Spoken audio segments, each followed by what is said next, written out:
প্রধান অতিথি আমাদের মাঝে উপস্থিত আছেন এবং বিশেষ অতিথি মাহমুদুর রহমান ভাই, পলাশ থানার অন্যান্য নেতৃবৃন্দ এবং সামনে আমার উপস্থিত ঝিনাইদহ ইউনিয়নের বিভিন্ন ওয়ার্ড থেকে আগত সংগ্রামী দিনী ভাইয়েরা, সকলের প্রতি রইল আমার আন্তরিক সালাম। আসসালামু আলাইকুম ওয়া রাহমাতুল্লাহি ওয়া বারাকাতুহু।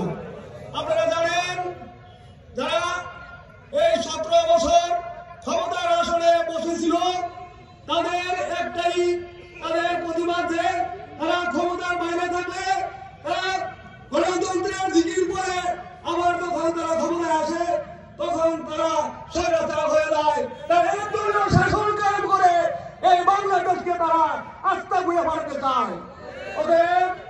আমি আমার লম্বা করবো না, আমি বলতে চাই যে তাদের যে দুর্নীতি, তাদের যে অপকর্ম, বাংলার জমিনে যত ডালপালা আছে সকল দিয়ে যদি কলম বানানো হয়, আর বাংলার জমিনে যত খাল বিল নদীরা আছে সব যদি কালি বানানো হয়, তারপরে তাদের অপকর্ম লেখা শেষ হবে না, সব কিছু শেষ হয়ে যাবে।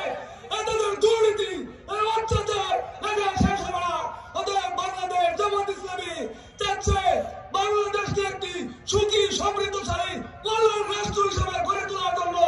অতএব আপনাদের প্রতি আমাদের উদ্যত আহ্বান যে আমরা এই ময়দান থেকে একদম শপথ দিব, আমরা বাংলাদেশের প্রতিটা ঘরে ঘরে, আমরা এই পলাশের প্রতিটা ঘরে ঘরে, প্রতিটা মানুষের অন্তরে করলে করে আমাদের এই দাওয়াত পৌঁছিয়ে দিব এবং আমরা আমাদের এই সমাজকে আমরা যথাযথভাবে যেন আমরা পরিচালনা করতে পারি সেই উদ্যত আহ্বান জানিয়ে আপনাদের প্রতি কৃতজ্ঞতা জ্ঞাপন করছি।